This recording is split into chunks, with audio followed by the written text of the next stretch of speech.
Tobias, capítulo 3. Quando acharem, digam amém. Sempre quando a gente vai abordar um assunto na Bíblia,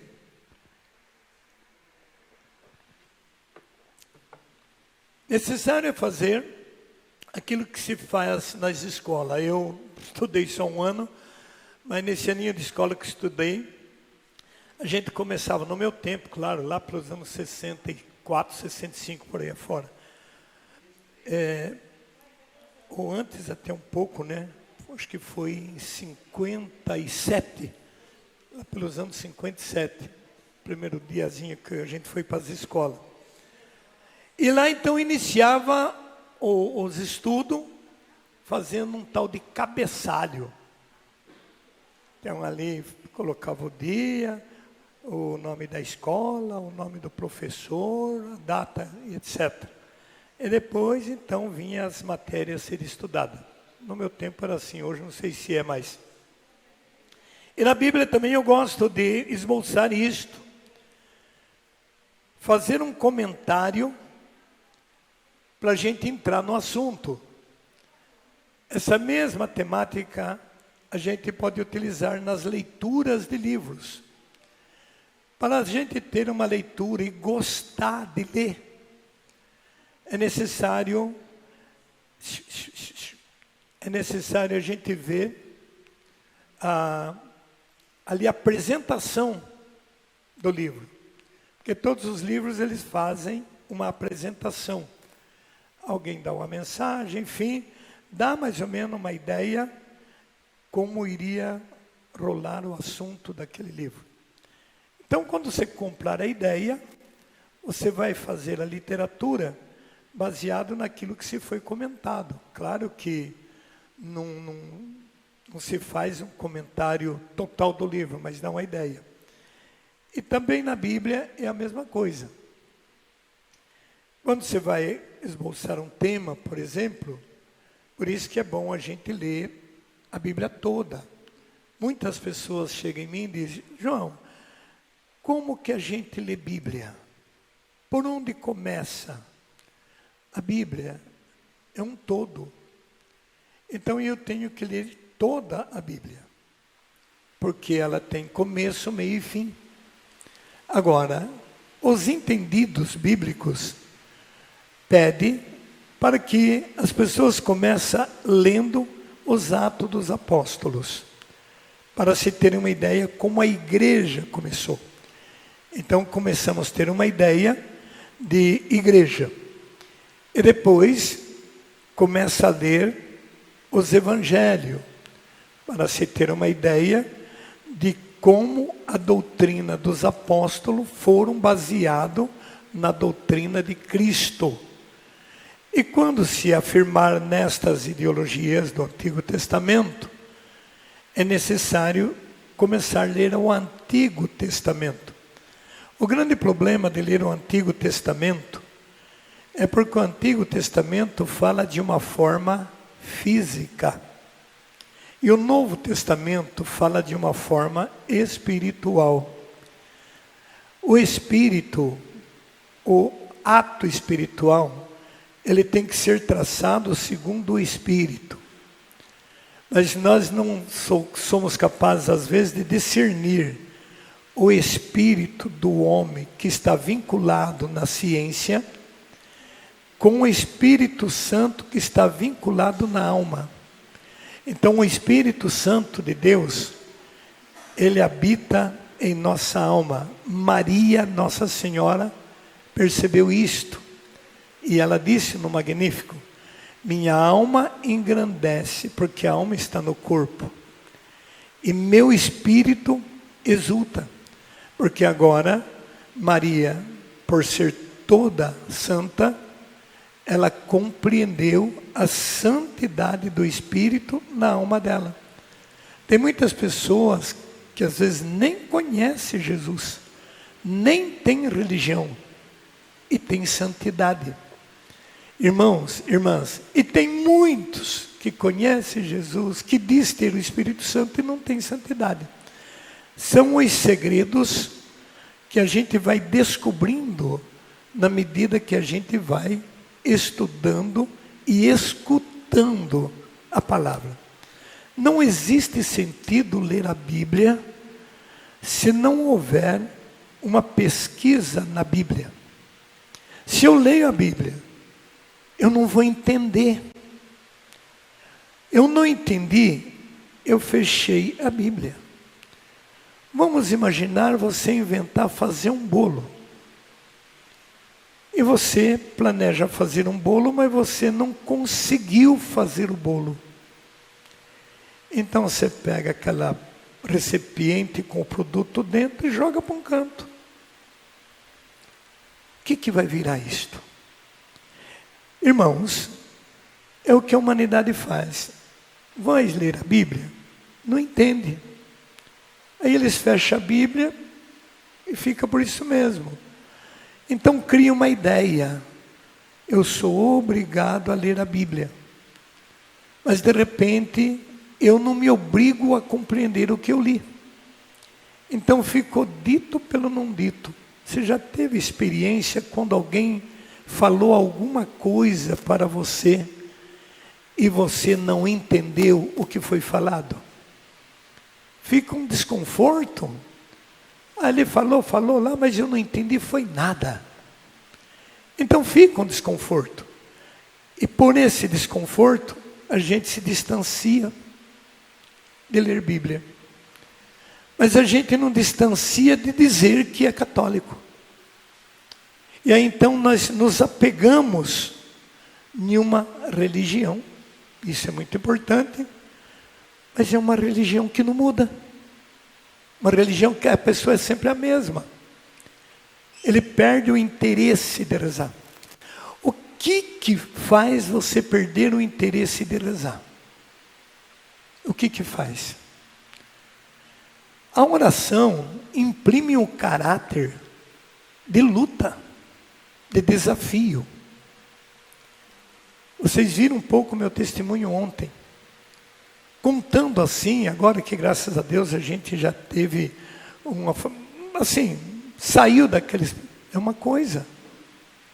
Mas viva esta cena que você ouviu ontem, quase a tarde inteira. Viva isso na tua pele, para você ver se é fácil. Então, exige decisões. Um freguês, o melhor freguês que eu tinha na oficina. Ele chegou em mim e deu de dedo. Se eu fosse uma autoridade governamental, eu proibiria qualquer estabelecimento comercial fechar as portas em dias de semana. Você é obrigado a trabalhar, rapaz. A gente depende do teu serviço. Você larga desse serviço e vai sair evangelizar. Isso é coisa para padre. É para quem não tem o que fazer. Mas você tem compromisso. Aí eu chegava em casa, a baixinha ainda me moía. Joãozinho, você vai acabar perdendo os melhores fregueses. Você agora pôs na cabeça que só quer rezar. Você tem uma família, meu marido. Olha, eu estou precisando de roupa, estou precisando de calçado, estou precisando fazer uma comprinha, estou precisando disso, estou precisando daquilo. E você sai evangelizar e larga tudo. Rapaz, aquilo o coração da gente partia. E fica uma tentação terrível. Meu Deus do céu, o que eu faço? Tinha dia que a gente quase chorava. Então era uma coisa assim de louco. Mas são os desafios. E os desafios exigem, segundo a Bíblia, lutar até o sangue. Meu Deus, por que as pessoas não têm coragem? Por que não tem coragem? Digamos, se a pessoa caísse doente num dia de hoje, não tinha que ir para o hospital, não tinha que ficar internado, o serviço não parava. Falando isso de pessoas autônomas. Para ser de Jesus, a pessoa tinha que enfrentar cliente, enfrentar freguês, enfrentar mulher, enfrentar companheiro de serviço, enfrentar tudo. Não. Prioridade é o encontro. Você acha que Deus ia? Mas essa decisão só tem quem tem vontade de ser fiel a Jesus. O empregado não pode fazer isto. E eu fazia, eu estou falando porque eu fazia. E eu não fazia porque eu tinha dinheiro sobrando, eu tinha dívida, eu comprava máquina à prestação. Tinha serviço pendente. Mas eu colocava Jesus em primeiro lugar. Isso que é a loucura que a Bíblia diz. O que falaram, Paulo, você é louco. Essa loucura dá um resultado tremendo. 1970, tinha aquele costume de vir 10, 12 padres, chamados missionários. Então se distribuía um padre na água da areia, outro na gabiroba, outro no frutal, outro não sei o que, bababá. Então se distribuía cada padre numa comunidade. E um frei ficou, um tal de Frei Guilherme, ficou na água da areia. Aqueles missionários com aquelas barbonas até aqui, aqueles batina marrom. E começou no domingo a missão. E ela terminava no outro domingo. Missão, que coisa linda. Todo dia, dia inteiro. Todo dia a comunidade, segunda, terça, quarta, quinta, sexta. E era um período que o milho estava nessa alturinha, algodão. E naquelas terras roxas, o mato era terrível. E o padre falou, nessa missão, parem o trabalho e todo mundo venha para a missão. E pode ficar tranquilo que não vai ter problema. Meu pai, meu Deus do céu, se um padre falasse, você vai morrer amanhã, ele caía e morria. Para o papai e a mamãe, padre era Jesus vivo a cores. Então ele já falou, olha, meus filhos, nas minhas propriedades ninguém trabalha, vamos todo para a missão. E aí aquele povo, tem aquele povo mais lerdo, aquele povo ruim de igreja, aqueles detonavam. Vão perder tudo no mato, fica aí dando dinheiro para padre, porque tem gente de todo tipo. No último dia da missão, que era para levante do cruzeiro, quando ergueu o cruzeiro, o padre fez uma oração, especificamente para todos os que tiveram coragem de abandonar o serviço pela missão. Chamou todo mundo no pé do cruzeiro. Mandou estender a mão para o cruzeiro e mandou que cada família fizesse uma mini cruz e trouxesse no dia da bênção do cruzeiro. Foi lavrada uma perova enorme, um cruzeiro enorme, mais de 30 homens para poder erguer aquele cruzeiro no buraco. E quando aquele cruzeiro caiu no buraco e começou a socar, soltaram aqueles rojões e todo mundo com a sua cruzinha na mão. E ele fez a oração, dizendo que todos os que deixaram o trabalho por amor à cruz sagrada de Jesus, estes não iriam perecer e o produto ia ser dobrado. Amado, que coisa linda. Foi o ano que mais foi dado colheita de feijão. Meu Deus, aquele feijão, aquele milho, mas deu, que era difícil arrancar aquele feijão. Então, gente, ninguém passou fome, ninguém perdeu uma lavoura no mato e tudo colheu dobrado. E não foi um dia, foi uma semana. E dói muito na alma da gente. Então quem trabalha hoje devia trabalhar amanhã também. Amanhã que seria mais próprio para trabalhar. Porque amanhã é o dia que o inferno sobe na terra. É louvor a demônios. Por que para louvar o demônio a pessoa para o trabalho? E para Deus a pessoa não para. Então isso ainda existe uma amarra. Existe uma oração. A pessoa ouve mais a voz da mulher do que de Deus. Ouve mais a voz do cunhado do que de não sei quem. O que uma pessoa podia vender hoje? 10 milhões? 30 milhões? Esse dinheiro pagaria a porta do céu? Então a pessoa não reflete o dia da morte. A pessoa tem milhões de planos, mas de repente o plano é interceptado. O plano é interceptado. Nós não sabemos como vai ser a nossa vida. E aí então fica muito difícil, porque a Bíblia diz abertamente: aqueles que recebem, aqueles que eu envio, é a mim que a recebe.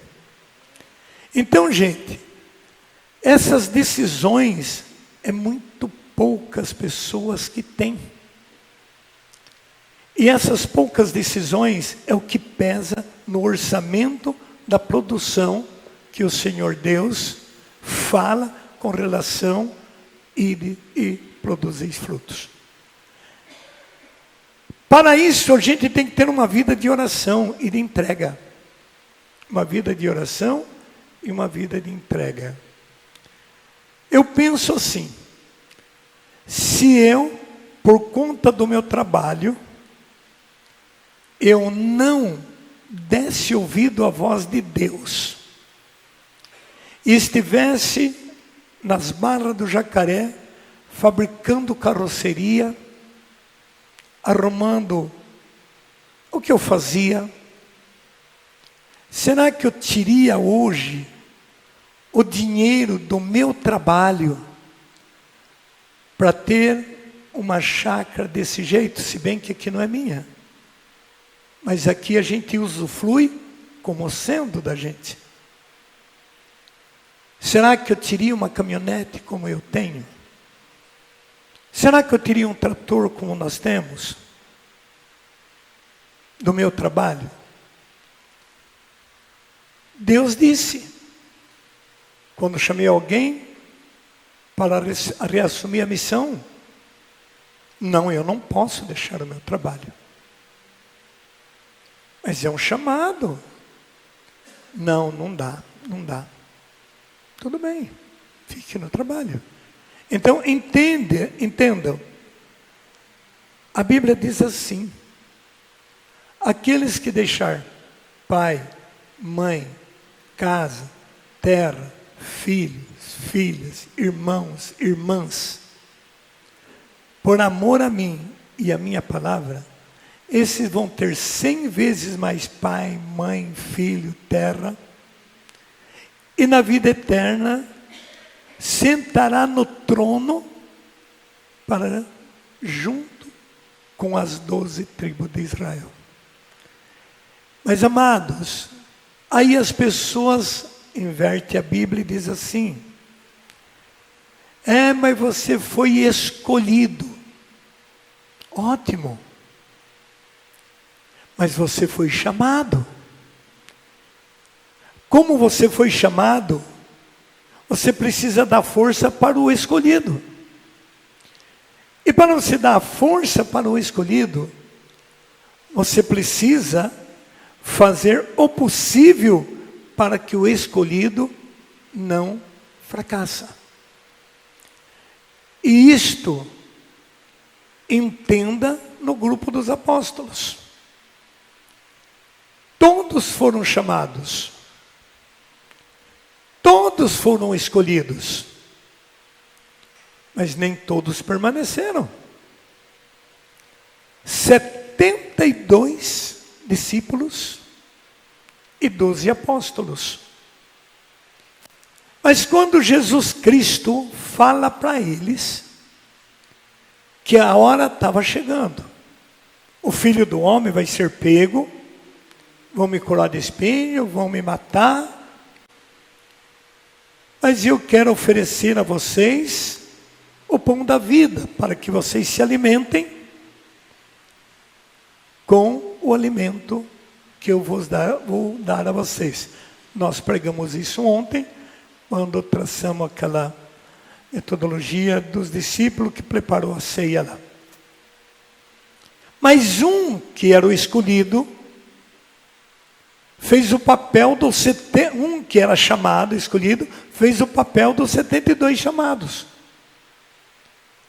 Jesus falou para eles que ele ia deixar o corpo dele como comida e o sangue dele como bebida. João capítulo 6 vai dizer isto por ali afora. E eles então não aceitaram. Olha quanto tempo essa gente caminhou com Jesus, vendo milagres. Por isso que quando às vezes eu vejo um membro da equipe fazer caca, abandonar, não levar nada a sério, eu me conforto. Que quero eu, João, todo falho?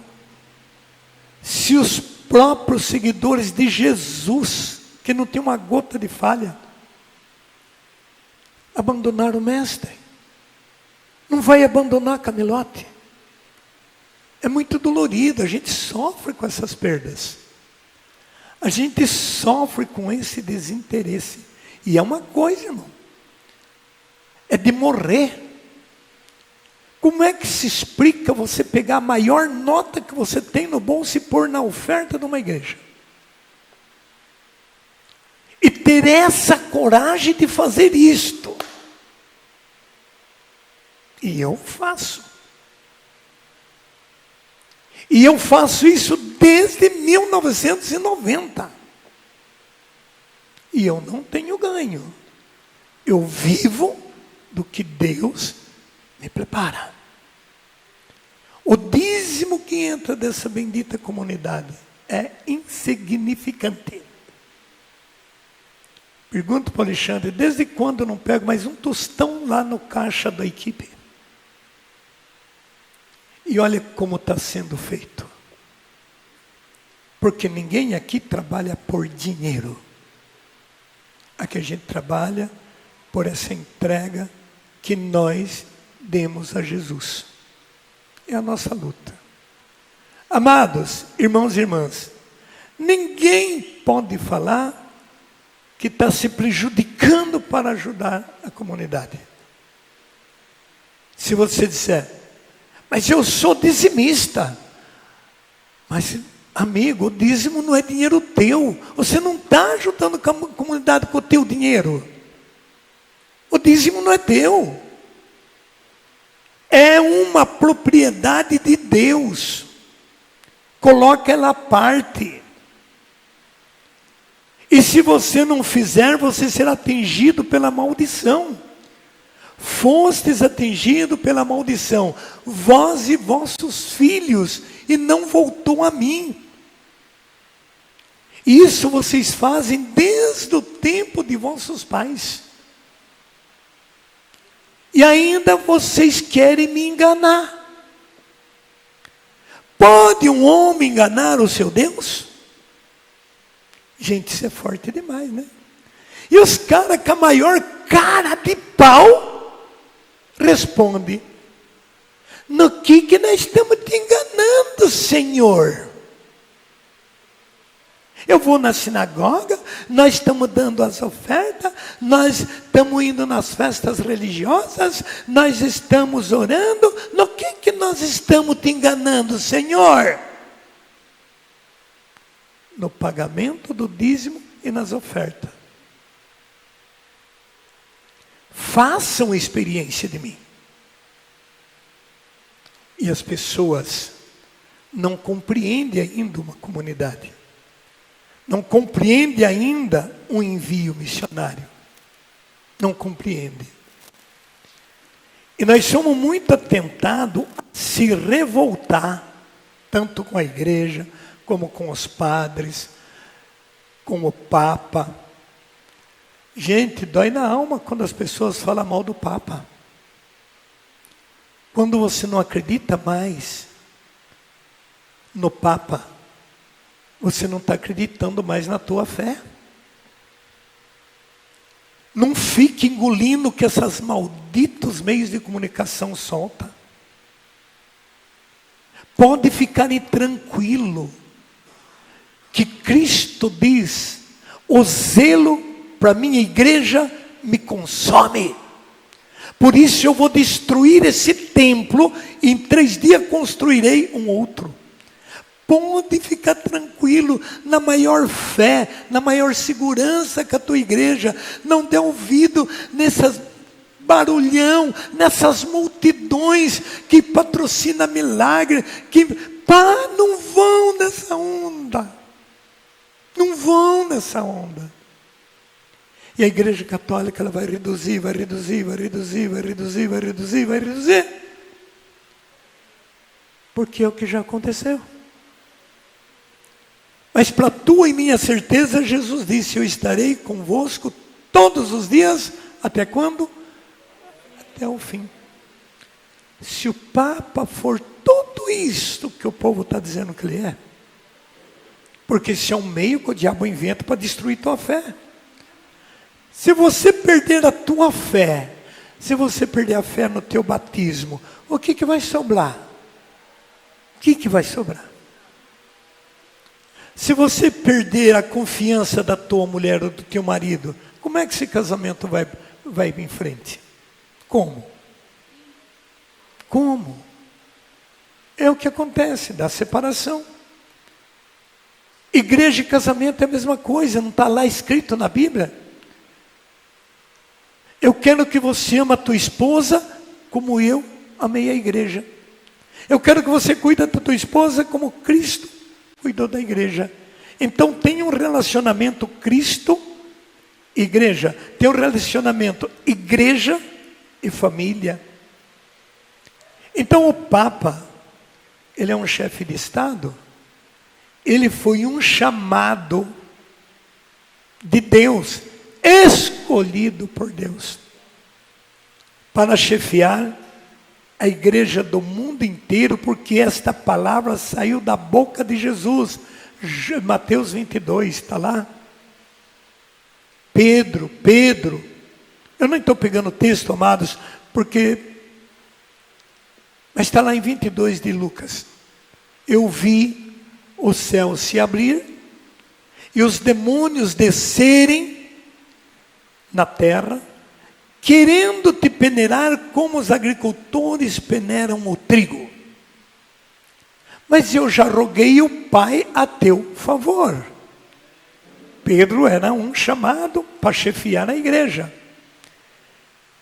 Então, o que Cristo estava dizendo? O que se entende nesta frase?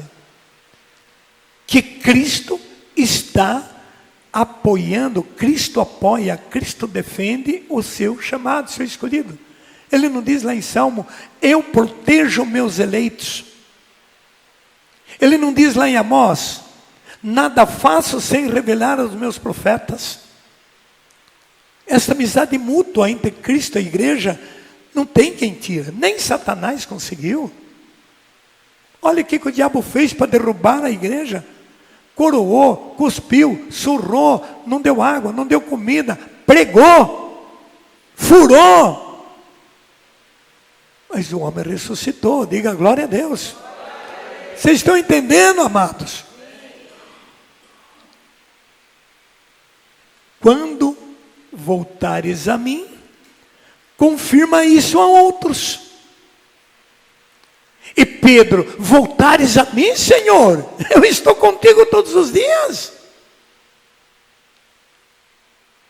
Eu vou à morte por tua causa. Não, Pedro. Em verdade eu te digo, antes que o galo canta, você vai negar 3 vezes que me conhece. Logo, logo, nós vamos assistir todos esses episódios aí, na Sexta-feira Santa. Então isso expressa que Deus não abandonou a igreja. Mas entenda uma só coisa. Tessalonicenses diz que é para a gente ficar de sobreaviso, porque o demônio, ele se colocou diante da humanidade com uma proposta de ser adorado como sendo Deus. Então a proposta do demônio hoje é a mesma lá do Éden. Lá no Éden, eles criaram uma ideologia de tirar Deus do trono e dele ser o único Senhor. Por isso que houve uma batalha no céu. E quando ele perdeu a batalha, que ele precipitou para a terra, ele veio atacar os filhos de Deus. E a Bíblia ainda diz em Apocalipse, segura Tobias só para me confirmar, porque se eu não der o texto, dá a impressão que estou inventando. Pega lá rapidinho Apocalipse capítulo 12. Olha que coisa tremenda. Toda essa história está aí no capítulo 12. Que quer dizer a mulher e o dragão. Mas nós vamos lá pelo versículo 17. 12 e 17 de Apocalipse. Quando acharem, digam amém.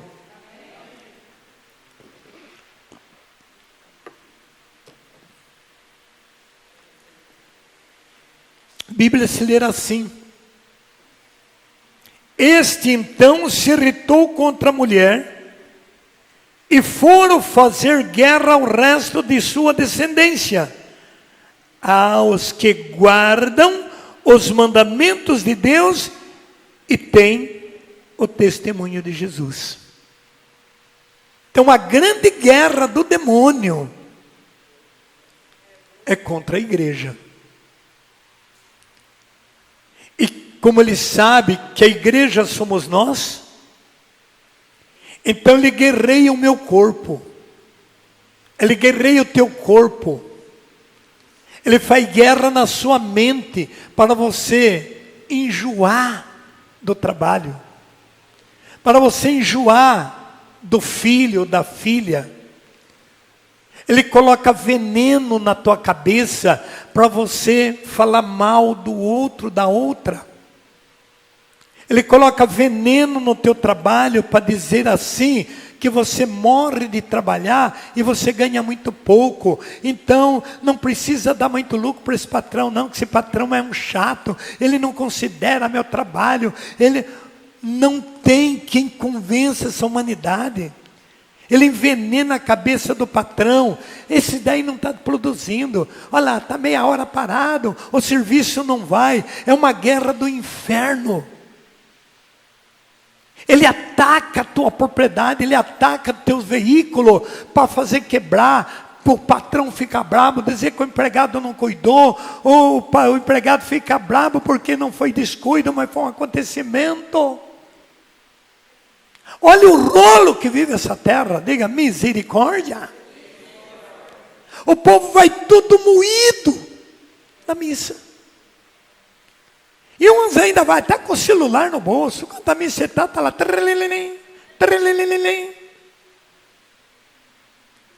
porque o mundo tem que comunicar com você até dentro da casa de Deus.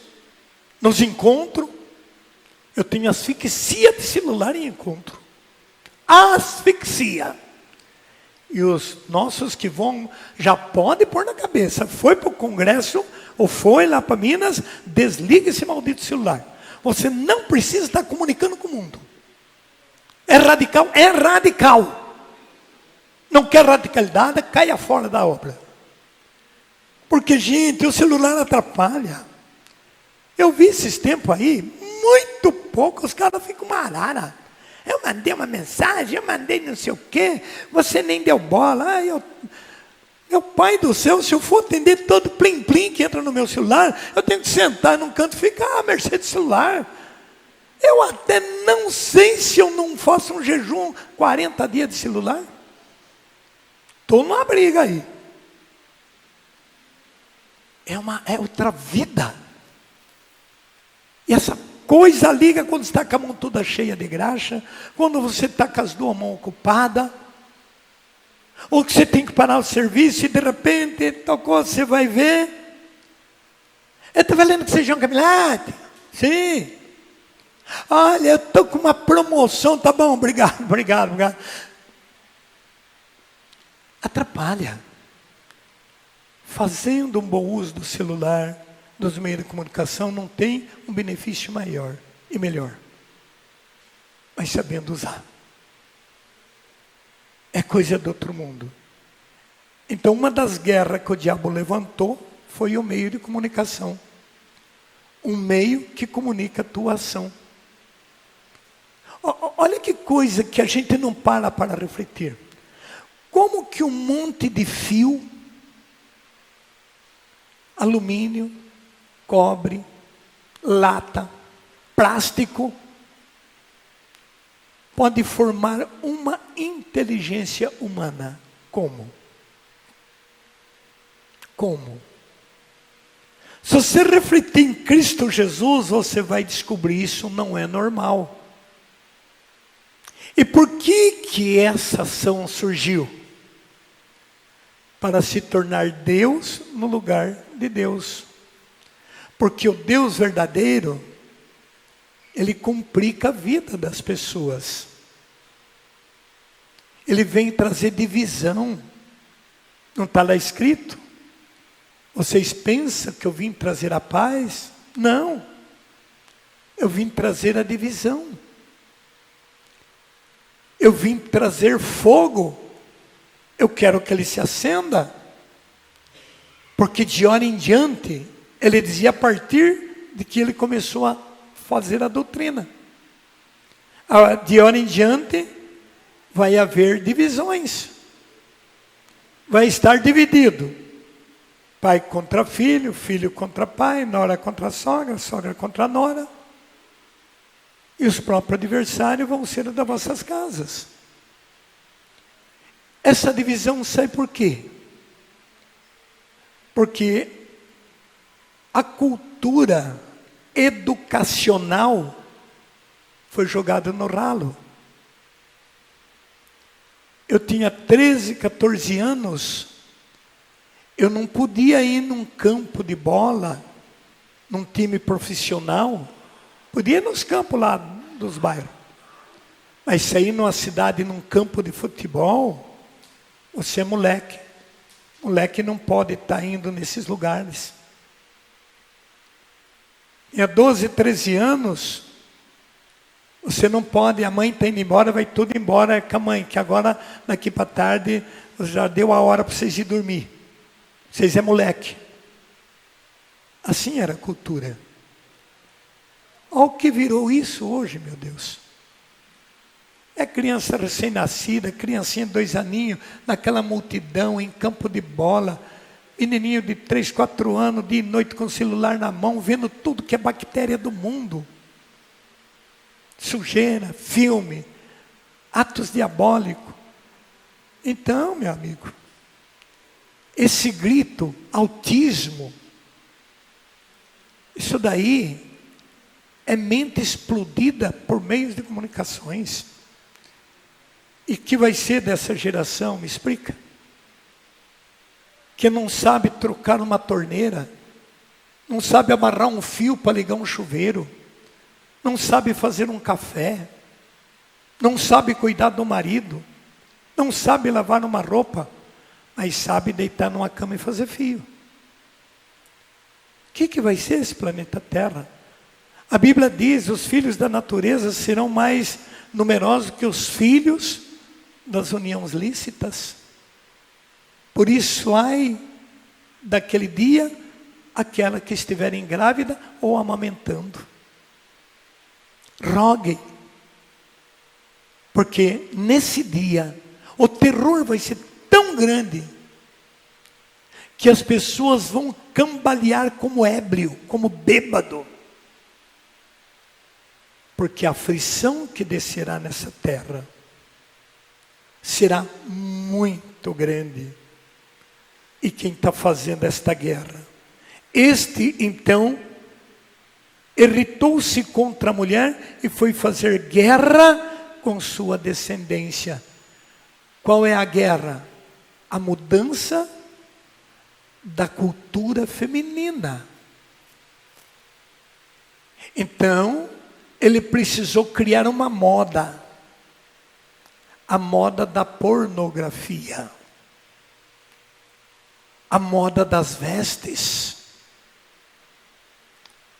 Uma menininha veio pregar aqui, ela pode até escutar, porque deve estar gravando. Pregou muito bonitinho sobre Nossa Senhora. Até gostei. Mas depois eu desci ali num tal de luar, ela estava em petição de miséria. Com uma calça, acho que tem uns 300 rasgos. E com rasgo até perto do genital. Porque ela ia pregar para jovem. Então ela tinha que ficar caráter de jovem. Eu falei, mas com essa roupa você vem pregar? É para jovem, né? É para jovem. E a palavra de Deus é na carta de Pedro.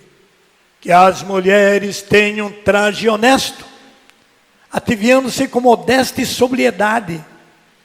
Os seus enfeites não consistem com ouro, pérola e colares elegantes, mas tem um ornamento interno que através da sua compostura, ela pode trazer o seu marido quando ele não vem na igreja. Ai do mundo pelos escândalos serão inevitáveis, mas ai daquele por quem entrar o escândalo. Seria melhor amarrar uma pedra do moinho no pescoço e atirar no fundo do mar. Por isso, em verdade, vos digo, se teu braço for causa de queda, arranca e joga fora. Se os teus olhos for causa de queda, arranca e joga fora. Se o teu corpo for causa de queda, morra, mas não escandalize um só desses pequeninos. E quando Jesus disse isso, ai dos escândalos, a mulherada todo riu, ri. Porque dias virão que vocês vão chorar, lamentar e bater no peito. E esse dia vai chegar. Diga isso, meu irmão, esse dia vai chegar.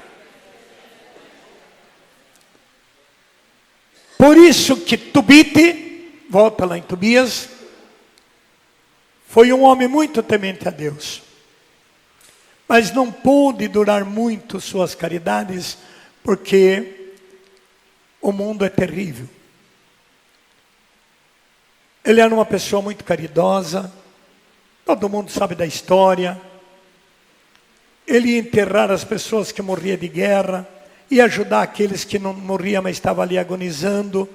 Enquanto ele tinha esta ligação com o governo, que era mais ou menos da linhagem dele, mas aquele governo sai e entra outro que é radicalmente demoníaco. É como o nosso presidente hoje, que vai consultar Baal, fazer mãe de santo, mas no fundo, a gente não pode admirar disto. Isso é prova que os Baal deles tiveram mais poder do que o cristianismo nosso. Porque se ele chamou os pais de santo lá para invocar os deuses dele para ele ganhar, seja roubando com falcatrua, com qualquer desgraça que ele arrumou lá, eles ganharam a política. Não foi assim que aconteceu com os hebreus. Quando então o império, por isso que eu acredito que Deus vai levantar um exército nessa terra. Eu acredito nisto. Não sei de onde, quando e como. Mas essa coisa vai chegar a um ponto que o cristianismo não vai ser um cristianismo por amor. Vai ser pela dor. Vai ser pela dor. Ou a pessoa jejua e ora, ou a pessoa estuda a Bíblia e volta para Cristo, ou ele morre asfixiado e infartado. Então, se você não tiver o dom do Espírito Santo, gente, cada 30 mensaginhas boba dessa, quando você vê aqueles povo metendo pau na igreja, metendo pau do padre, falando mal de padre, tome cuidado com isto. Porque, meu Deus do céu, é só entender Bíblia. Quando chamaram Jesus de Beelzebu, o que ele fez? Ele defendeu a sua organização e disse claramente na sua organização que se o reino estiver dividido, o reino não persiste. Essa foi a minha história. Eu fui arrancado de dentro da igreja. E não me deixaram eu participar da missa porque eu era João Camelote. Me tiraram pelo braço, me jogaram fora da igreja. Me negaram a Eucaristia. Quem estava conosco um dia, numa determinada cidade, se não me engano, em Tibagi, negaram comunhão para a gente.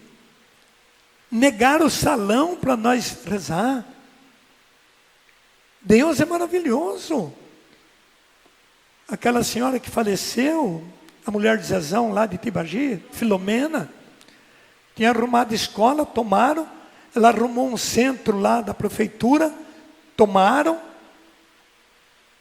E aí ela ficou apavorada. Levou eu lá num sítio que tinha um paiolzinho lá. Nós podemos reunir lá porque é o único lugar que eu consegui. Chegamos lá, o cara, minha filha, já vieram aqui dizer que esse homem não pode deixar pregar não, porque ele é contra a igreja. Voltamos e ficamos na praça lá. E falei para o povo, quem quiser ir embora vai, mas o ônibus só vai domingo à tarde. Aqui dorme, aqui jejua, aqui reza, hoje, sexta, amanhã, sábado e domingo. De repente a gente chega lá, o que é isso aí? Era um pastor. Quem é o pastor aí? Apontaram eu. Ô irmão, o senhor que é o pastor? Eu falei, não amigo, eu sou ovelha. Mas o que está acontecendo aqui? Nós viemos pregar, fazer uma missão aqui, mas fecharam todas as portas para nós. Irmão, vai na minha igreja, irmão. Você só dá uma colaboraçãozinha com a luz e a água lá, reúne lá. Eu falei, irmão, não, posso ir sim, só que na nossa missão, eu acho que era até essa imagem, a gente carrega uma imagem de Nossa Senhora conosco. Se você permitir que eu coloque a imagem lá dentro da tua igreja, a gente até paga o custo lá, e nós louvamos lá. Não. Isso não pode, irmão. Não pode, que eu vou estragar a minha membresia. Falei, se Nossa Senhora não pode ir, então eu também não vou. Amém? E ficamos lá, 10 horas da noite. Para um carrão lá, chega um cidadão. O que é isso aí? Era o gerente da Batavo. O gerente é o dono, alguma coisa assim. E me apontaram, o que é isto? Irmão, a gente veio fazer uma missão aqui, fecharam todas as portas, nós vamos ficar louvando aqui mesmo, igual Jesus, na praça. Falou, não, eu estou inaugurando um salão de festa da Batavo, está em festa ali para umas 9, 10 horas da noite e acaba, pode utilizar lá. Nós pegamos um salão novinho, foi o último retiro que preguei em Tibagi, com um banquinho de mofada, com palco. E nesse dia, Jesus levantou um paralítico de uns 12, 13 anos, que tinha a perninha toda assada, na cadeirinha de roda. Falei, menino, era do tamanho do Simãozinho assim, meu neto, meu bisneto. O que foi isso, filho? O povo tinha saído almoçar. Mãe, nós somos boia fria. E a mãe faz o almoço cedo e vai trabalhar, cortar cana, e ela deixa a panela ali. As minhas irmãs vão para a escola e eu fico sozinho. E eu fui tirar a comida e eu encostei a minha perna na panela quente e queimou. Mas não dói? Não, eu não sinto. Gente, mas me deu um negócio. Me bateu um zoom. Como bateu um zoom ontem quando eu pegava os papelzinhos aqui. Falei, Senhor Jesus, Senhor Jesus, o Senhor não vai fazer nada para essa criança, Deus. Fui, toquei na perninha dele e comecei a orar. Ele disse, está doendo, está doendo. Eu falei, ué, mas você disse que não dói. Não, mas está doendo. Meu pé está queimando, meu pé está queimando. Eu peguei um copo d'água e joguei assim, de Deus, dá um refrigério. E ele deu uma estremecidinha. Eu falei, então vem agora com o tio, vamos ali. Ele levantou e saiu andando. Gente, que graça de Deus foi isso. Pode aplaudir, foi uma coisa muito forte. Eu quase caí de costa. Resultado, isso foi num sábado. No domingo ele foi na missa. E quando o padre viu, o padre ficou de boca aberta. Mas você não é o fulano? Só. Ué? E o padre já tinha ido algumas vezes lá rezar para ele. Falou, tem um homem ali pregando na Batavo, por nome João Camilote, ele tocou na minha perna e curou.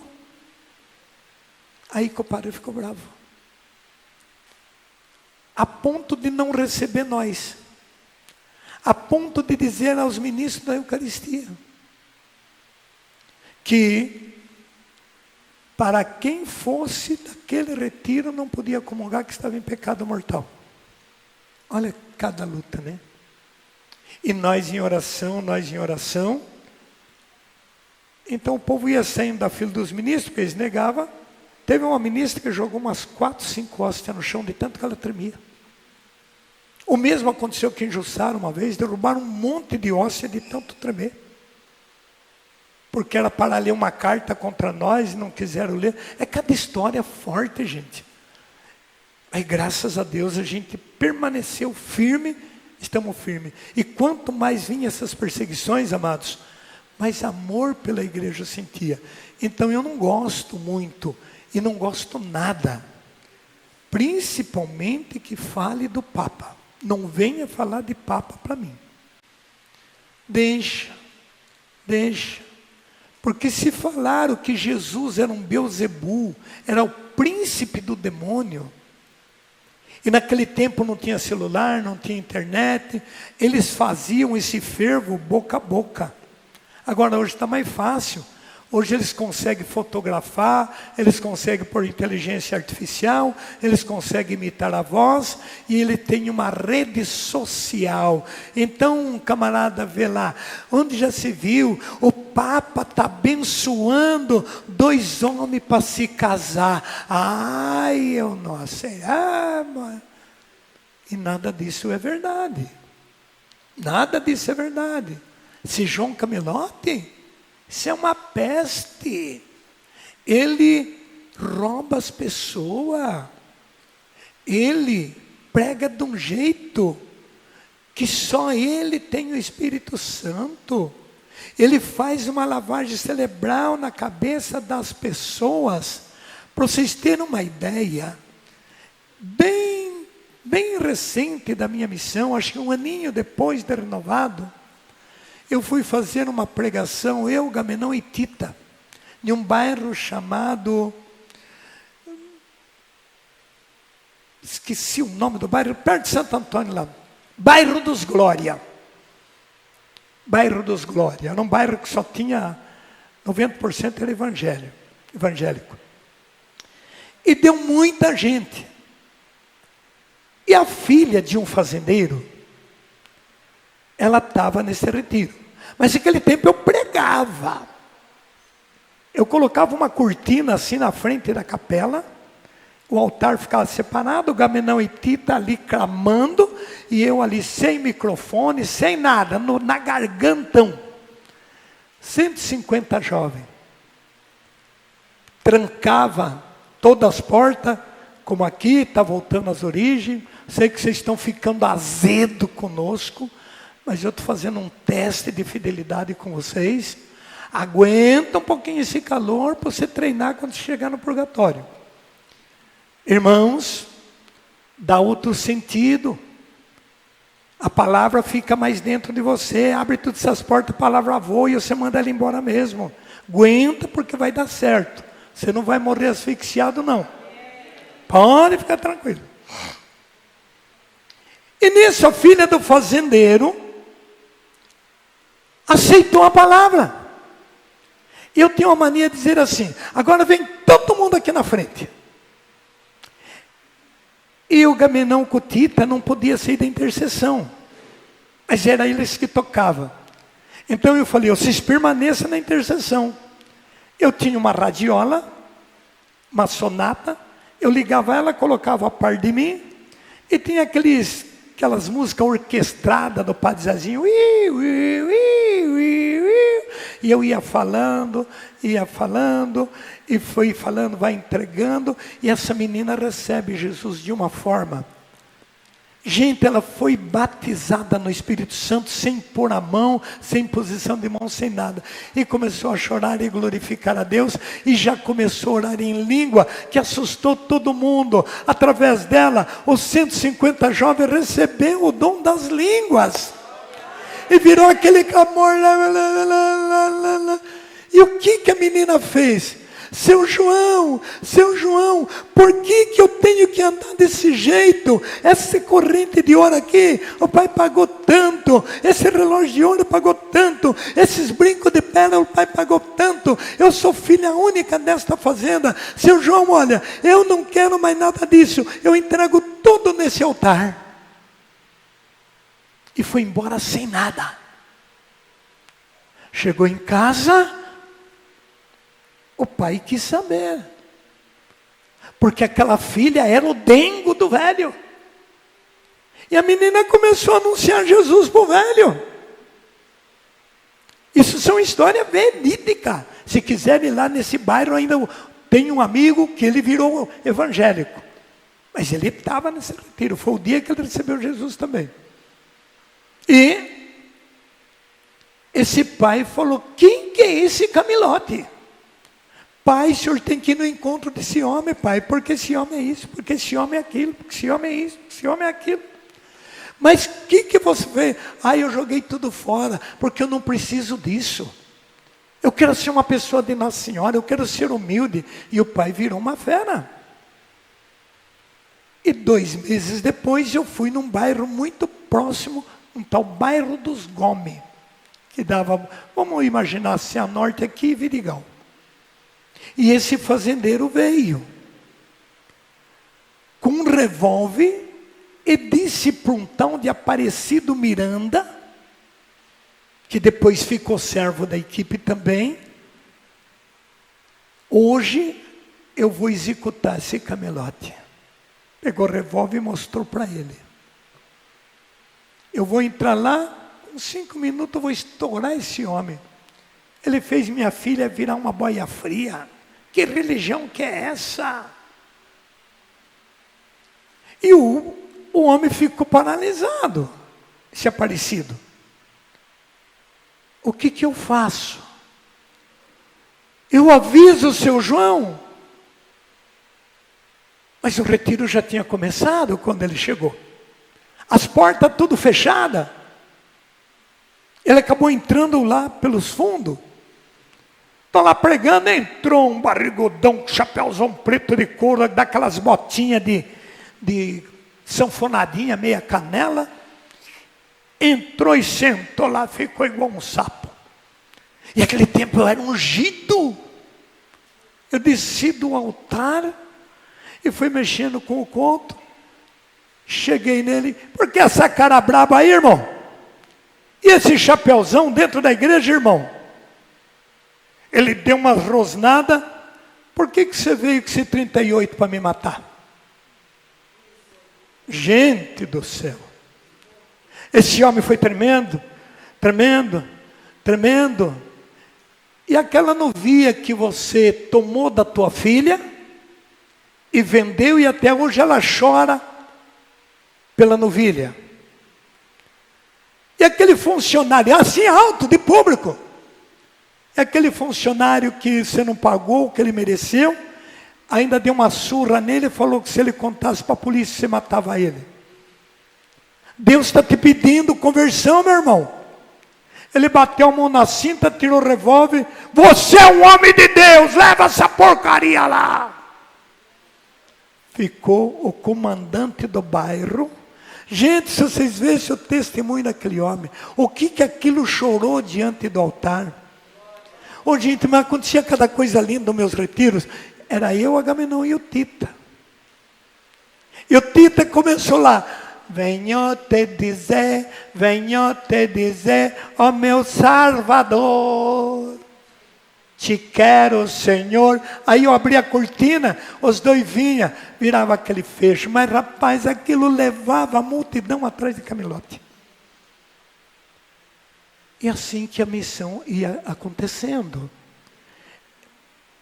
Mas tudo isto por causa da verdade, da severidade. olha o que aconteceu com Tobia. Tobia, ou Tobite, já vou terminar, estava com um problema seríssimo. Porque agora ele fica desempregado. O outro governo que entrou para quê? Entrou para prejudicar os hebreus. Primeira regra foi essa: não é mais permitido enterrar defunto que é morto aqui pela guerra. E quem fizer isso será executado. E isso era falado de público. Só que Tobite temia Deus. E o grande segredo é temer a Deus. O grande segredo é crer em Deus. Diga, creia em Deus. Jesus pediu isso. Creia em Deus. Crede também em mim. E ele continua fazendo. A mesma história de Daniel. Quem rezar nesses 3 dias será jogado na cova do leão. E ele parou? Não parou. Foi para a cova do leão? Foi. Foi devorado pelos leões? Não. Isso é fé. Isso é por Deus em primeiro lugar. Diga glória a Deus. Mas, gente, por que será que essas coisas não entram dentro da gente? Por que esses exemplos a gente não toma? Dá a impressão que se você quiser levar meio a sério, os críticos dizem assim: vocês levam a Bíblia ao pé da letra. Não pode levar a Bíblia ao pé da letra, senão fica louco. E fica mesmo. E a melhor coisa do mundo é ser louco por Jesus. Amém? Meu compadre Zé Leandro dizia: o povo é louco por bola, é louco por bebida, é louco por festa. Eu sou louco por meu Jesus! E dava um grito. Vocês não conheceram? Minha comadre conheceu Zé Leandro. Que servo de Deus. Hã? E depois? E agora?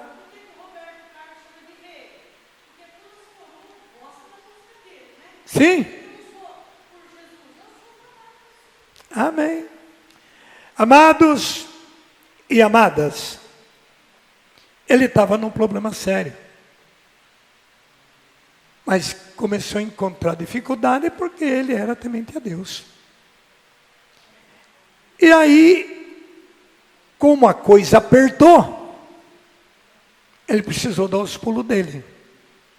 Lembra que ele tinha um dinheiro com um parente dele. Então, como até que não precisou, o dinheiro que ele emprestou, mas agora acabou o dinheiro, ele tem que ir atrás do dinheiro dele. E quem poderia fazer isso? Ele não podia. Porque veio uma maravilhosa prova. No último dia que ele guardou um defunto dentro da casa dele para poder esperar clarear para enterrar, vai cair depois do evento, cai um esterco, um cocô de pomba no olho dele e deixa ele cego. Agora ele não pode mais enterrar defunto, ele não pode mais trabalhar, e o que é pior, ele não pode mais ver. Então ele precisava que Tobias fosse buscar esse dinheiro para ele. Mas Tobias ainda era um jovenzinho, e ele não podia fazer isso se não tivesse alguém com ele. Até porque, para mexer com dinheiro, tinha que ter um testemunho para provar que o dinheiro foi devolvido. Então, precisava que tivesse alguém junto. O que Tobias faz? Ele faz uma prece a Deus. Nessa altura, a sobrinha dele, prima de Tobias, está numa situação quase que semelhante. Sara. Esta Sara foi muito infeliz. Ela queria formar uma família. Gente, é tão bom ter uma família. É tão bom ser casado. É bom. O que tirou a beleza do casamento foi o inferno. Foi as palavras. Foi a facilidade. As pessoas acham que casamento é cama, sexo e prazer. Não, isso não é casamento, isso é acasalamento. Casamento é responsabilidade. Casamento é assumir um compromisso, não com o marido, não com a mulher. É um compromisso com Deus. Porque a mulher que Deus te dá é de Deus. Ele só deu para você cuidar de uma propriedade dele. Por isso que eu fiz até a música para baixinha, e ali no Santíssimo, eu falei com Deus, um dia o Senhor me deu ela no altar da igreja, mas hoje eu venho te entregar, é tua, Senhor. Durou, valeu enquanto durou. Perdão se eu não cuidei tão bem, porque eu podia ter sido melhor. Eu podia ter sido melhor. Podia ter sido muito mais melhor. Tanto que, se Deus me der uma nova família, eu vou ser muito melhor, porque é muito difícil ficar sem uma família. Irmão, se é uma família assim, se é uma esposa, uma companheira, para você trocar conversa, para você brigar, desentender. Aquele desentendimentozinho é gostoso. Afirma mais, afia mais. Mas o verdadeiro cristão, a verdadeira cristã, não discute, não briga a nível de ficar com ira. Não. É confronto de pensamentos. É um confronto. Você acha que é assim, mas não é assim? Não, eu acho que é assim, mas não é assim. Não é assim, não é assim. Dá um confronto. Mas se somos cristãos, põe um ponto final, depois então a gente resolve isto. O grande problema é que, porque isto não é resolvido, isso se torna mágoa. Então Sara tinha uma grande mágoa, porque ela não conseguia resolver esse conflito. E por não conseguir resolver o conflito, ela se magoava. E para livrar dessa mágoa, ela buscava um consolo em alguém. Porque quando você não está bem, se tem alguém que chega e diz, o que está acontecendo? Fica firme, vai dar certo. Mesmo que você não aceita aquilo como um companheirismo externamente, mesmo que a situação que está dentro de você está tão crucial, que você acha que a pessoa está querendo intrometer na tua vida, isso é o mundo externo nosso, que é grosso e ríspido. Mas lá dentro, você discute com a pessoa, mas lá dentro fica uma coisinha dizendo, ele foi legal comigo, eu fui deseducado com ele. Depois você reflete, você vai, gente, a vida é tão fácil de viver, só refletir. E ela então não estava mais conseguindo essa reflexão. E por não conseguir essa reflexão, ela investia. Ela investia em homem. Então a solução para Sara era homem. Mas do jeito que ela aproximava de homem, não era resultado. Porque ela queria formar uma família, mas ela estava morta por dentro. Nunca arrisque formar uma família morto por dentro. Nunca tente querer viver com uma família morto por dentro. Então o que eu preciso fazer? Eu preciso descobrir que o errado em casa sou eu. Mesmo que a tua mente diz, eu sou certo, é ela que é errada. Eu sou certa, é ele que é o errado. Então agora, o que você faz? Não, começa a se policiar e se perguntar, será que meu marido é desse jeito? por minha culpa. História minha. Mas eu não tenho uma gota de vergonha de dizer isto. Estou tentando explicar a história de Sara. O que ocorreu? Como a baixinha tinha dificuldade da missão, e essa dificuldade eu fui depois de 28, 30 anos de casado que eu descobri qual foi a dificuldade dela. Quando eu orava pela descendência dela. Gente, olha cada mistério. Eu estava orando para ela um dia, mas ela não aceitava a oração. Ela podia estar dormindo, roncando. Eu tentava, no mais profundo silêncio, levar a mão. Ela acordava e dizia: não precisa rezar para mim que eu não estou com o diabo, não. Nossa, baixinho, mas quem falou que você está com o diabo? Eu só estou orando. Pode parar com isso. Levantava, saía rápida, ia no banheiro, voltava.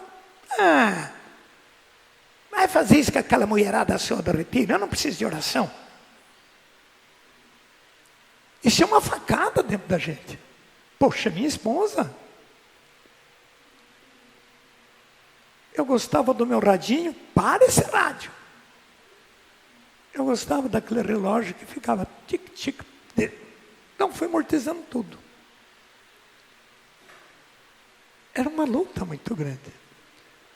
Mas isso foi muitos anos, até que um dia uma dor pegou na perna dessa mulher, que ela gritava. E eu não podia rezar porque ela não aceitava. Mas nesse dia, ela não pediu, ela ordenou. Você reza para todo mundo. E está vendo eu gritar de dor aqui? Por que você não reza para mim? Desse jeito. Ô baixinha, mas toda vez que eu vou rezar para você briga comigo. Pode rezar aí sim. Mas eu não estou mentindo, gente. Então eu falei: Senhora, essa é a hora. Levantei, me ajoelhei, peguei um copo d'água, ergui minhas mãos, deixei uma altura e fui clamando. Falei: Jesus, eu não entendo nada, mas se nós perder essa chance, onde vai ter outra? Quando pus a mão sobre ela, minha mão começou a pegar fogo. A impressão que eu tinha é que saía como que um fogo de uma vela da perna dela e subia na minha mão. Eu dizendo: obrigado, Senhor, dá o refrigério, dá o refrigério. E ela falou: ai, Joãozinho do céu, ai, que alívio, ai, que delícia. Aí eu joguei água, ela dormiu.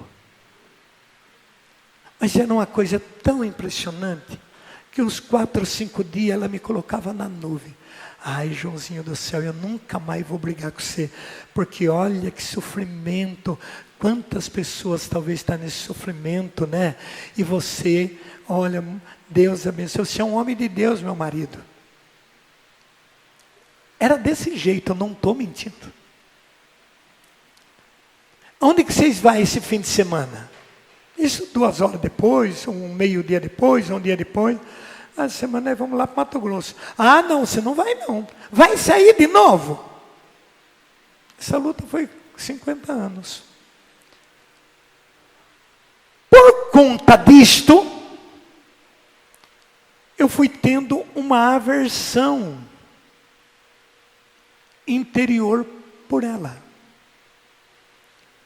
Mas eu o amava.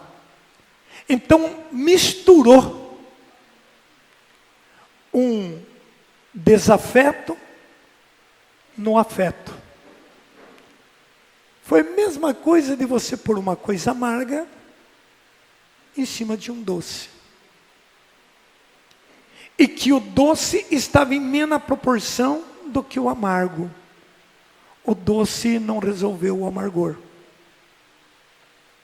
Eu o amava. Foi a primeira mulher e a única da minha vida. Eu não conheço outra mulher. Sexualmente. E aí, eu comecei a me apegar mais na comunidade. Porque eu chegava nos louvor, todo mundo me abraçava. Oh, seu João, homem de Deus. Ai, seu João, lembra aquela pregação que o senhor fez? Olha, eu sofria isso, aquilo, nunca mais. Estou curado pela glória de Deus. Posso te dar um abraço, seu João? Dá. Eu não podia abraçar mais a baixinha, que eu ia abraçar, ela me enxugava. A gente ainda era novo, eu tinha 27, 28 anos, rapaz novo, com aquele vigor todo de homem. Quando eu ia procurar ela para uma relação, ela chutava. Vai com as tuas moedas, retira, agora você vem me procurar? Baixinha, elas não são minhas mulheres. Minha mulher é você. Você pensa que eu sou boba? Agora você vem fazer em mim pensando nelas. Como é que você vai acertar uma situação dessa? Me explica como? Oh, Senhor Jesus, me dá calma, tirem. Eu cheguei a orar, pedir a Deus que tirasse a minha potência. Mas a gente é natural, não tem como tirar, é a natureza. Aí então eu oferecia como um sacrifício. Senhor Jesus, me dê a graça de eu ter superação nessas horas que são minhas necessidade de homens. Me dê essa graça, Senhor. Então morria de vontade, primeiro porque não tinha clima. Segundo, porque eu ia receber um não com letra maiúscula. Então o que eu fazia? Sempre isso sagrado, deitava e fazia coxinha. Ela deitava aqui e quando cansava o braço, dava um beijinho, virava e dormia. Então não procurava. Mas tinha vez que ela também desejava. E aí ela brigava. O que está acontecendo? Você não me procura mais. Falei, irmão, você se recorda o que você fez a última vez que eu te procurei? Aquele dia já passou. Se você quiser fazer, faz logo. Isso não funciona. Fala para o irmão, assim não funciona. Diga para a mulherada, é assim não funciona. Fala aí, irmão. Mas era o que eu tinha. Então vai desse jeito mesmo. Embaixo da coberta, luz apagada. E o que era pior? Dava uma brincadinha. Eu fiquei grávida. Acho que é por isso que meus filhos é tudo meio extrapolado. Diga glória a Deus. E eu então fiquei mais do lado das comunidades. E isso é uma falha gravíssima que eu tenho. E isso é coisa que eu estou lutando dia e noite para ver se eu sou melhor. Meus filhos clamam que o modo de eu amar eles é dando bronca. E eu tenho um profundo amor por minha família. Deus sabe o quanto eu amo. Mas eu não sei expressar esse amor ablativo. Me dá a impressão que se eu abraçar um filho, eu estou diminuindo e ele vai montar cavalo, ele vai dar ordem sobre mim, porque é uma cultura errada. E para você mudar uma cultura, e os camelotes é tudo assim, tudo grosso, estúpido, não pede, ordena. É um jeito errado, mas de um coração enorme. E eu aí então, por cargas d'água, entra na equipe duas meninas, a Carmen e a Soraya. Aí que foi a gota d'água. Sem muito comentário, mas o que acontecia? Eu só não larguei da baixinha por umas 3 vezes, por causa daquelas duas meninas. João, você não pode abandonar. Mas, meu Deus do céu, não, chegou um ponto que eu disse, não dá mais, não dá mais, não dá mais. A coisa foi tão séria, foi tão loucura, gente, eu não tenho vergonha de dizer. Mas eu fui descobrir que essa culpa era minha. Depois do acidente que tivemos com a caminhonete. Ela foi descobrir todo o erro dela depois do acidente da caminhonete. quando ela estava morrendo embaixo da caminhonete, e quando eu estava me julgando assassino da minha mulher. E sabe por quê?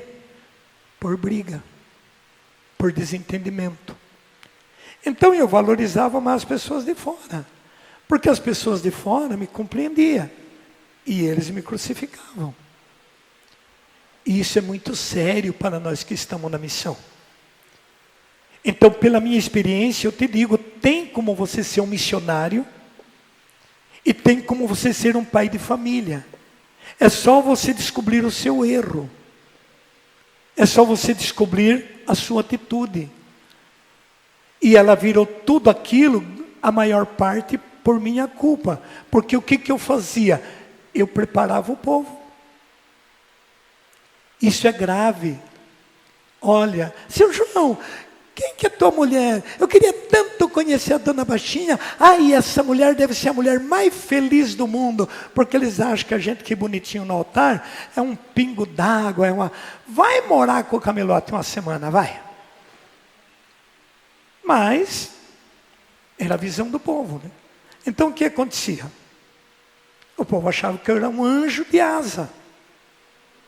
E esse anjo de asa dizia, olha, vocês tomam cuidado, vocês falam em casa, pode ir, mas a minha mulher é muito ciumenta, ela pode até te dar uma bronca, e olha, você não abera muito eu lá, não, perto da minha mulher, porque se você aberar eu, ela vai te escorraçar de lá. E ela fazia mesmo, ela não mandava recado não. Se ela visse eu conversando com alguém aqui, ela saísse lá na cozinha, até antes dela ficar doente. Era eu pisar dentro da cozinha, ela já vinha com o dedinho. Estava vendo, hein? Eu vi a tua conversinha. Um dia eu estava falando, choquei com a Sabrina aqui. Você com aquela Sabrininha, hein? Um dia eu fui tirar o carro de uma menina lá de Herculândia, prensaram o carro dela ali, ela não tinha muita base. Fui e tirei o carro, pois acredita que ela conseguiu ver, e ali na porta da sala ela gritou, quer dizer que agora é motorista particular, hein? Gente, não é fácil. Digo para o outro lado, não é fácil. Sara estava nessa situação. Então Sara chegou num ponto que ela diz, o que eu faço da minha vida? Eu caso para resolver o problema? É na situação que estava, morria. E nem coisava, o homem morria. Então ela teve uma atitude. Tobite, desempregado, cego, sem dinheiro, a mulher de Tobite porrinhando ele, adianta você fazer o que você fez? Ainda vem com um raio de um cabrito lá, sem ordem do marido. Ele descobriu que ela tinha pego esse cabrito lá, como sem ordem, sabemos lá, de onde veio esse cabrito, tem a unha fendida, Israel não pode comer cabrito de unha fendida, isso aí é contra Deus, e aí virou um rolo, uma briga, então Tobite vai recorrer a Deus, Sara vai recorrer a Deus. Então olha ali no capítulo 3, Tobite fazendo prece, no versículo 7, Sara fazendo prece. E a coisa foi tão linda, que no capítulo 4, Deus inspirou Tobite a dar conselho para o filho, como ele deveria agir no lugar do pai. E pede um companheiro para seguir Tobias nessa viagem e emprestar o dinheiro. No capítulo 5 vai falar da viagem de Tobias. Diga glória a Deus. Nesta viagem, eles param na beira de um rio. Você vai ler tudo isso lá em casa. Para na beira de um rio e vai tomar água. Um peixe vem, ele gruda esse peixe. E o companheiro que foi com Tobias era um anjo. Só que para Tobias era um jovem companheiro israelita. E o anjo, que era o amigo de Tobias, diz: pega esse peixe e ponha na tua alforge, na tua sacola. E ele fez. A uma altura do caminho, o que nós vamos fazer com esse peixe?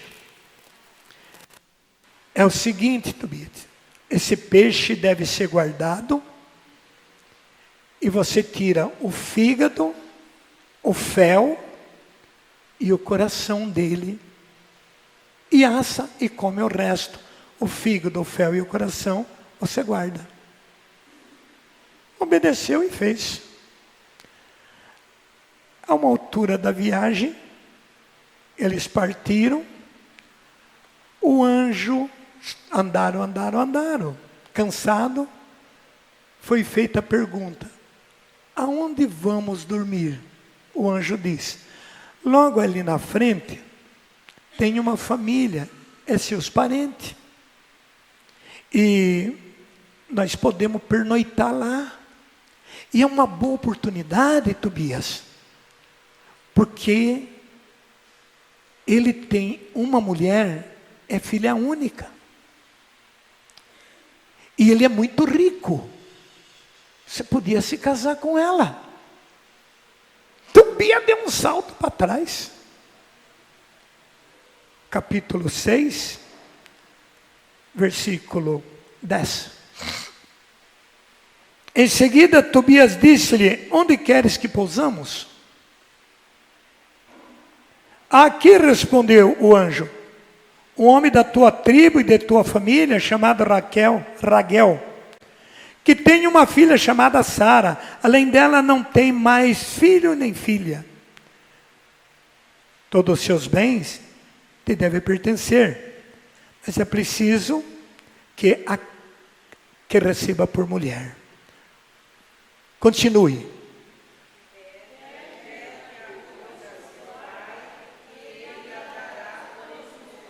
Amém? Na minha história está assim: Senhor, eu gostaria de formar uma família de novo, mas eu gostaria que acontecesse comigo igual aconteceu com Tobit. Eu queria que acontecesse comigo como aconteceu com Jacó. Eu queria que acontecesse comigo como aconteceu com Isaac. Todo foi Deus que arrumou e mandou. Se Deus me preparar e mandar e dar chicão, vocês sabem o que é dar chicão, né? Se dá chicão, baiano, a gente conversa. Vocês sabem o que é dar chicão? Não sabe do céu? Eu tinha um porco que tinha o nome Chicão. E ele era muito meu amigo. Eu mandava ele deitar ali, eu lavava ele. Mas ele engordou que ele ficou redondo.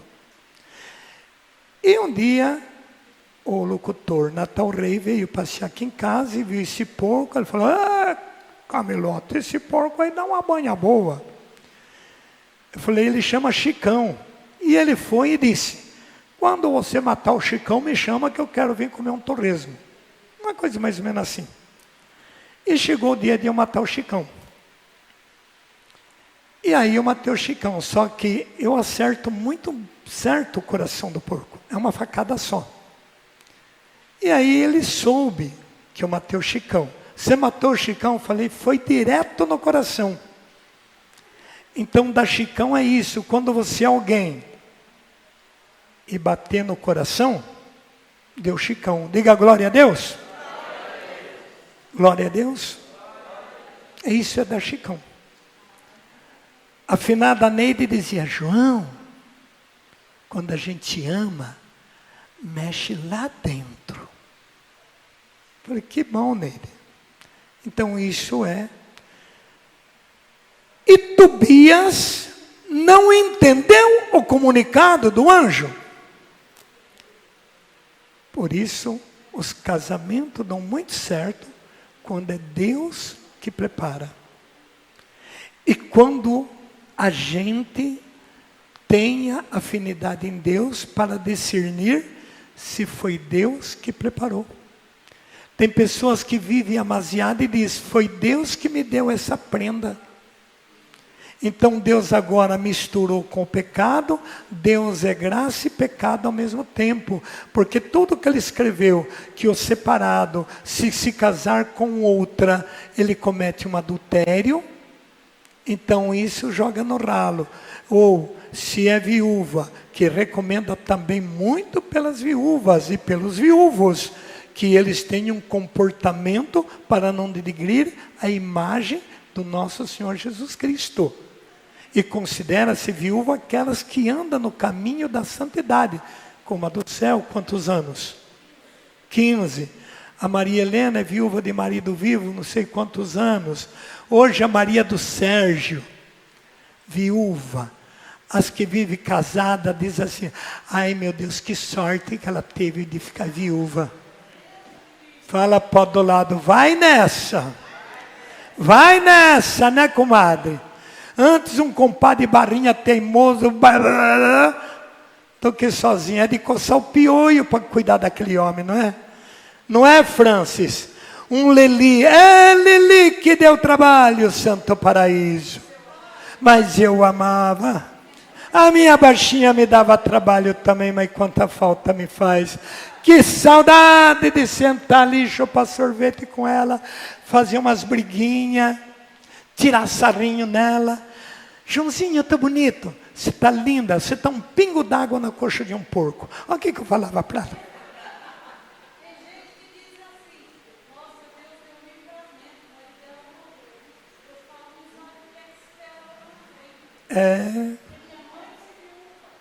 Amém. Não é fácil ser viúvo, diga isso. É mais fácil enfrentar a fera que você tem na tua casa do que ser viúvo. Siga este conselho, porque eu estou jogando limpo com vocês. Eu estou falando podre meu no meu casamento, a culpa foi minha. A culpa foi minha. Eu não sei muitas vezes valorizar, é uma cultura errada. Mas eu já estou um pouquinho melhor, né, Lila? Já estou ficando bom, né, Lila? Amém? Você viu do jeito que eu trato minhas netas? Olha o que eu fui fazer com a Priscila ontem. Eu fazia isso com todo mundo, mas começaram a me policiar. O senhor expõe todo mundo. A pessoa precisa ter vergonha. Deixa para lá. Versículo 14. Gente, o tema não acaba. Meu Deus, 10 horas, eu vou parar. Depois a gente continua. Ficamos de pé. Gente, eu falei 2 horas. Sei como é que vocês aguentam. Fica de pé. Leozinho, como é que você aguenta escutar tudo isso, Leozinho? Olha essa arma bendita. Aquele molequinho magro, pretinho, chato. Olha que família que essa coisa. Vem aqui, vem que a tua família correndo aqui. Opa, mas deixa o Alexandre. Vem, dona mulher, aqui, vem. Vamos fazer uma oração, porque eu não acredito que isso é verdade. Não dá para acreditar. Vem todo mundo. Uma salva de palmas. Gente, dá para acreditar nisso, gente? E o que é pior, o filho da mãe ficou bom de grana, ficou empresário. E o homem trabalha de todo jeito, hein? Meu Deus, você viajava o tempo inteiro, como é? Pode subir. Como é que fez toda essa fiarada bonita? Aquelas crianças bem feitinhas. Entre idas e vindas, né, João? Tem que dar assistência. Agora, me repita. Quem não dá assistência, abre para concorrência. Me diga como que a gente tinha que fazer para ser palavra viva. Como? Tinha que viver para viver na palavra viva. Tinha que engolir cobras e lagartas. E jacarés. Eu dizia cobras e jacarés, porque lagarta era muito pequeno, jacaré era maior. Então você tinha que engolir muito jacaré para continuar aqui. Mas valeu engolir jacarés, né? Não, valeu. Olha quantos jacarezinhos. O senhor Afonso não está aqui hoje. Mas eu me lembro que o dia que eu conheci o seu João, ele era aquele homem do pullover, a Fátima, a Zumira, o Leno, eu acho que deve lembrar. O João era aquele hominho do pullover verde, o cabelinho de lado. Tinha uma cara de gente ruim, não tinha? E aí, o dia que morreu o Ayrton Senna, eu encontrei com ele em Bataiporã. Lá no Agostinho não, no Dioguinho. Molecão, óculos escuros, camisa amarrada na cintura, bermudona no joelho. E o senhor Afonso fala assim: vamos ali na capela que me passaram uma coisa para mim poder orar. E juntou com a Cecília, que alguns dos mais antigos devem conhecer, de Campo Grande. E juntaram na minha cabeça e começaram gritando e orando e vai. Gente, eu dou risada, mas a minha esposa, as minhas filhas, ela sabe da importância que tem para mim. Tudo isso aqui, tudo que eu vivi aqui, tudo que Deus me deu através disso aqui, tudo que Deus fez na minha vida, a família que Deus me deu através dessa equipe. Então, assim, eu cheguei como patinho feio, é verdade. O que o João fala não é mentira. Eu cheguei como um patinho feio e o meu jeito, as pessoas não aceitavam mesmo, eu entendia. Porque o João tem razão. E a minha mulher falar isso, eu era entrãozinho, eu ia entrando mesmo e ia conquistando meu espaço. Mas eu aguento isso. Em 1990, no dia 20, 21 e 22 de abril, eu tive uma experiência com Deus. E eu fiquei doido, louco, e eu falava assim, eu quero morrer, porque eu quero estar com esse Deus.